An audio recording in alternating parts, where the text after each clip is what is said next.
বাংলাদেশিদের জন্য পছন্দের গন্তব্যের দেশ হচ্ছে সৌদি আরব। আর এই সৌদি আরবে প্রতিদিন মানুষ আসতেছে, অনেক ভাইয়েরা আসতেছে প্রতিদিন ওয়ার্ক পারমিট ভিসা নিয়ে। আবার অনেকেই ভিজিট ভিসা নিয়েও আসতেছে হজ এবং উমরা করার জন্য। তো সেই বিষয়টা একেবারে ভিন্ন। যারা এরকম ওয়ার্ক পারমিট ভিসা নিয়ে আসতেছেন তাদের উদ্দেশ্যে আজকের এই ভিডিওতে কিছু কথা বলবো। তো অবশ্যই ভিডিওটা একটু শেয়ার করে দিবেন, ভালো লাগলে পেজটি ফলো করে যাবেন। আর যদি ইউটিউবে দেখে থাকেন তাহলে সাবস্ক্রাইব করে রাখবেন চ্যানেলটি পরবর্তী ভিডিও পাওয়ার জন্য। ভিডিওটি শেয়ার করার জন্য এই জন্যই বলতেছি, এখন বর্তমান পরিস্থিতিতে এই সৌদি আরবে যত লোক আসতেছে, যদি প্রতিদিন 200 লোক আসে, এর মধ্যে 20 জনে কাজ পায় আর বাকি 180 জনই কাজ পাচ্ছে না। যদিও সৌদি আরবের সরকার এখন বর্তমানে আপনাকে 60 দিনের সুযোগ দেওয়া হয়েছে অবৈধ যারা আছে, মানে বৈধ হওয়ার জন্য। তো সেই বিষয়ে অন্যদিন আরেকটা ভিডিও বানাবো। তো এই যে আপনি আসতেছেন সৌদি আরবে ওয়ার্ক পারমিট ভিসা নিয়ে, আপনি কাকে বিশ্বাস করতেছেন?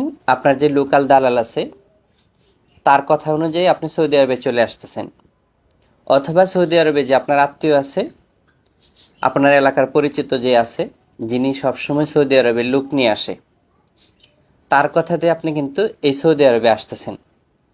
তো আসার পর উনি কিন্তু সঠিক জায়গায় আপনাকে কাজ দিতে পারতেছে না, অথচ আপনার পছন্দের গন্তব্যের দেশ হচ্ছে সৌদি আরব। এখানে আসলে আপনি হজ উমরা করতে পারবেন, এই একটা উদ্দেশ্যে কিন্তু আপনি আসতেছেন, আলহামদুলিল্লাহ। কিন্তু আপনার মূল উদ্দেশ্য যেটা, এখান থেকে উপার্জন করে আপনার পরিবারের কাছে টাকা পাঠাবেন। তো এই যে আপনার লোকাল দালাল, মানে আপনার এলাকার যে দালাল অথবা আপনার এলাকার আত্মীয়র মাধ্যমে যে আসার পরে এখানে বসে আছেন, কাজ পাচ্ছেন না, হয়তো আপনাকে বলে নিয়ে আসছে যে আপনাকে কফি শপের কাজে দেবে, অথবা ভালো কোনো রেস্টুরেন্টের কাজ দিবে, অথবা ফ্যাক্টরিতে কাজ দিবে। ভিসাতে কিন্তু ওরকম কোনো কিছুই লেখা নাই। হয়তো আপনাকে ভিসা কোনো না কোনো একটা পেশা দিয়ে আপনাকে নিয়ে আসতে হয়, হয়তো অফিসিয়াল ফ্যাসিলিটি ক্লিনার এটা লিখে নিয়ে আসছে, অথবা লোড অ্যান্ড লোড ভিসা দিয়ে আপনাকে ওইখান থেকে নিয়ে আসছে, বাংলাদেশ থেকে নিয়ে আসছে। তো আনার পর আপনি দীর্ঘদিন ওনার কাছে বসে আছেন। ওনার কাছে যদি আপনি 2 মাস 3 মাস 4 মাস বসে থাকেন, ওনার কোনো লস নাই। কারণ হলো আপনার কাছ থেকে উনি 5 লক্ষ টাকা নিচ্ছে। এখানে আসার পরে যদি আপনাকে আপনার পিছিয়ে 4 মাসে যদি 60-70 হাজার টাকাও খরচ করে, এরপরে আপনার ওই আত্মীয়র লাভ আছে।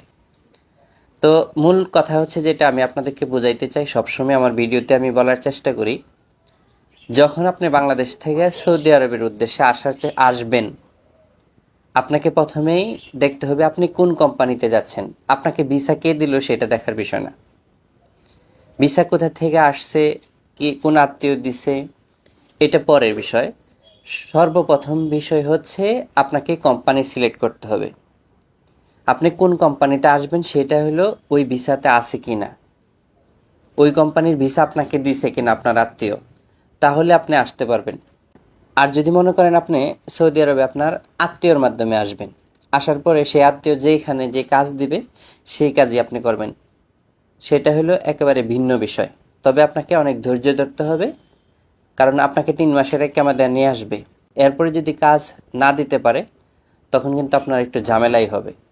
তো যার কারণে আমি সবসময় আপনাদেরকে বলি, আপনাকে যে ভিসা দিবে, এজেন্সি দিক ভিসা অথবা দালাল দিক, ভিসাটা মূলত এজেন্সির মাধ্যমে আপনার কাছে চলে গেছে।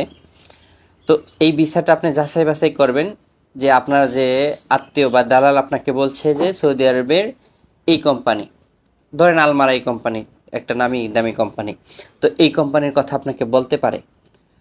তো এরকম কোম্পানির কথা যদি বলে থাকে, তো অবশ্যই ভিসাটা যাচাই বাছাই করবেন যে এই ভিসার লোক ওই কোম্পানিতে কাজ করতেছে কিনা।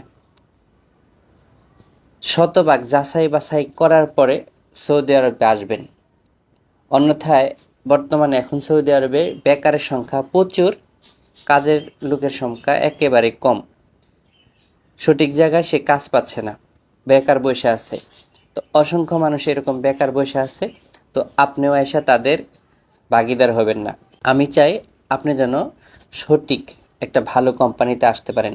তো পরবর্তী ভিডিওতে কি কি কোম্পানিতে আসলে আপনার জন্য ভালো হয় সেগুলো তুলে ধরার চেষ্টা করব। আজকে এই পর্যন্তই। আসসালামু আলাইকুম ওয়া রাহমাতুল্লাহ।